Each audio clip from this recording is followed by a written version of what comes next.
Gandek qarasam bir yoshi kattaroq otaxon u yoqdan bu yoqqa bezovta bo'lib yuribdi. Qandaydir bir muammosi borligi ko'rinib turibdi. Men aytdim, Alloh uchun shu odamga bir yordam beray dedim. Bordim, otaxon assalomu alaykum. Bir muammomi bor? Begonamisiz, adashib qoldingizmi? Nima yordam kerak? Aytdim, menga telefon kerak. Telefon topmasam bo'lmaydi dedi. Men endi u yerda yaxshi bilganim uchun otaxonni bu eskida telefon budkalari bo'lardi, endi bu endi ancha eski hikoya. Bir budkani oldiga olib bordim va o'sha jeton tashlanadigan jetondan juda ko'p oldirdi menga. Ko'p jeton oldik va Germaniyaga telefon qildi. U odam asli Germaniyadan kelgan ekan, Olmoniyadan, va u yerdagi ko'p gaplashdi. Tushunganim shu bo'ldiki, bir gapi quloqimga chalindi. Qizim, biz uchadigan samolyot bugun uchmas ekan. Meni kutmanglar, bizni mehmonxonaga joylashtirishyapti, xavotir olmagin.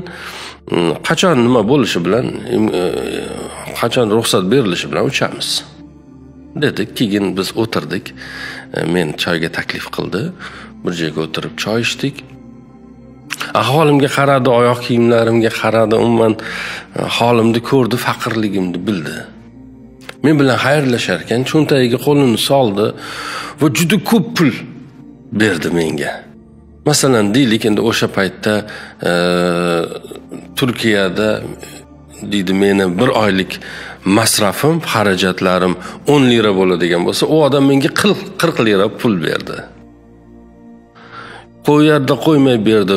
Yo'q desam ham qo'ymadi. Menga Alloh bergan. Men juda boy odamman. Sen buni olgin. Va mana bu mening manzilim deb yozib berdi qog'ozga. Istagan paytingda bir og'ir ahvolga tushsang, menga albatta murojaat qilgin deb qo'limga qog'oz tutqizib ketdi. Men u bilan, u bergan pul bilan ancha yengillab qoldim. Aradan vaqt o'tdi. Ahvolimiz og'irlashgandan og'irlashdi. Qiyinchiligi yana oshib boraverdi. Oiladagi ahvolimiz ham, o'qishni tashlash majburiyatida qolyapman qarasam shunday davom etsa, ishlashim kerak, pul topishim kerak, oilamga, otamga yordam qilishim kerak. O'qish tashlamasam bo'lmaydi. Shu qog'ozlarning ichidan o'sha olmoniyalik amakini manzili chiqib qoldi, otaxonni. Men unga yozdim, otaxon, men falonchiman. Ismim Saodatdin, eslagan bo'lsangiz kerak. Turkiyada ko'rishgandik.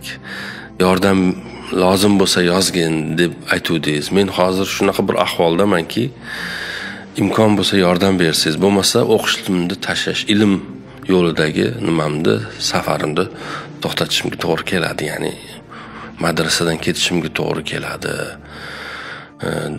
deb yozdim dedi. Oradan ozgina payt o'tgandan keyin bankdan menga telefon qilishdi. Sizga Germaniyadan pul keldi.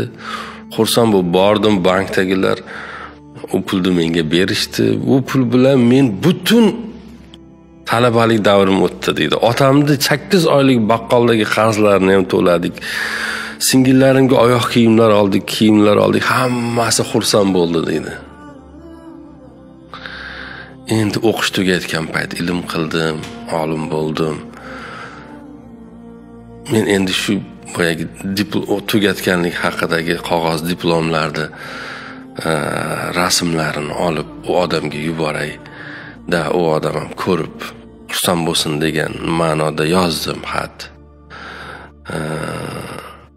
Siz bergan yordamlar tufayli men mana shunday darajalarga erishdim. Alloh sizdan rozi bo'lsin. Men bu hayotda nima qilsam yarmi sizniki.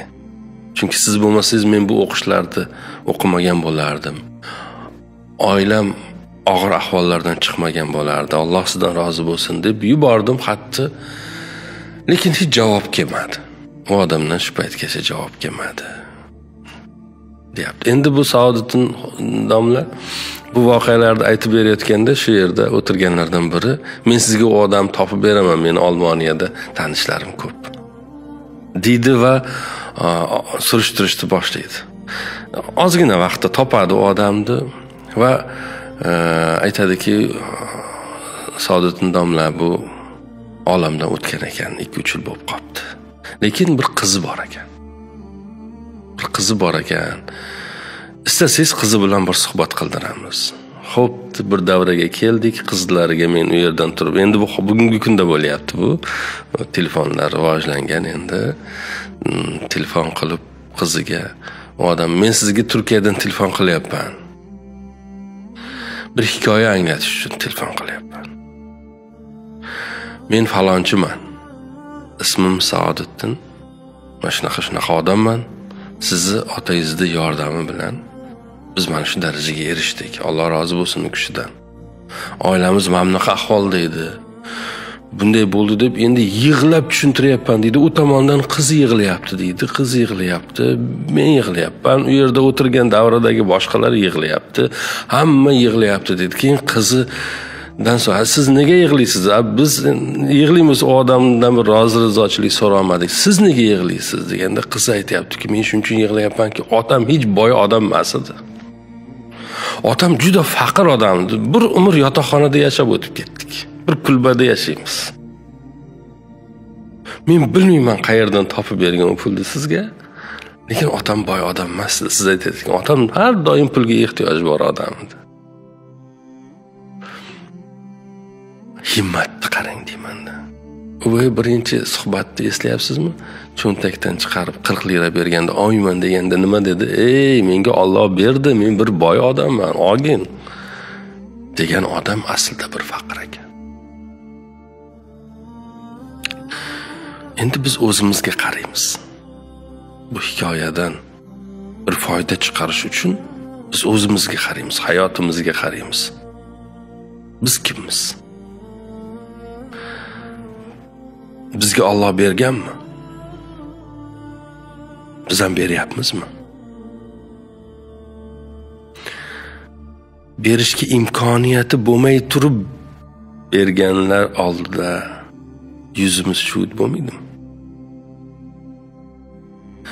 Nega berishga imkoniyati yo'qlar beradi, biz bermaymiz? Nega bizga kelgan hamma narsa bizniki deb o'ylaymiz? Bu endi savol, hamma o'ziga berish kerak bo'lgan savollar. Qizg'onmasligimiz kerak. Qizg'onchiqlik bilasizmi nima? Sizga Alloh taolo bir ulov berdi. Siz yo'lda ketyapsiz, yomg'ir yog'yapti. Yo'l chetida bir odam turibdi. O'sha odamni mindirib, manzilga yetkazib qo'ymasligingiz qizg'onchiqlik sizda. Siz o'zingizdagi holatni, sizdagi yengillikni undan qizg'ongan bo'lasiz. Tushundingizmi? Mana shu qizg'onchiqlik. Alloh ham qizg'onchiqlik deganda darrov pulga yo qo'limizda ushlaydigan narsalarga qarab nima qilmasligimiz kerak. Bizdagi yaxshi holatni boshqalarga ravo ko'rmaslik mana shu qizg'onchiqlik. Kengroq, ochiqroq bo'lishimiz kerak. Alloh hammamizdan shunday qizg'onchiq bo'lmaganlardan, bizdagi holatni, yaxshiliklarni boshqalarda ham bo'lishini istaydiganlardan qilsin. Bizdagi yomon holatni ham boshqalarda bo'lishini istaydiganlardan qilmasin. Yaxshiliklarni bir odamdan so'ragan ekan. Ko'zi ko'r odamdan. Istaysanmi ko'zingni ochamiz? Yoki butun hammani ko'r bo'lishini istaysanmi deganda u odam aytgan ekan, hammani ko'r qilib qo'y degan ekan. İnsonlarda bor, insonning tabiatida bor. Boshqalarning yaxshiligiga o'zi ham erishishdan ko'ra, o'zidagi og'riqlarga boshqalarni sherik qilishni ko'proq istaydi inson. Bu tabiatida bor. U ham bir buni tatib ko'rsin, ta'mini qanaqaligini, bilib ko'rsin qanaqaligini. U ham men ahvolimga bir tushib ko'rsin. U ham ko'zi ko'rmay yashab ko'rsin, u ham bir yura olmay yashab ko'rsin, u ham bir g'arib bo'lib yashab ko'rsin deb orzulaydi. Men ham ularday bo'lib qolay, men ham ularday, menga ham bersin Alloh. Unga berdi, menga ham bersin. Menga bir dard berdi, unga bermasin demaydi-da, tamoman teskarisini qiladi. Janob Alloh hammamizni o'zi qalbimizdagi marazliklardan qutqarsin. Podshohlardan bittasi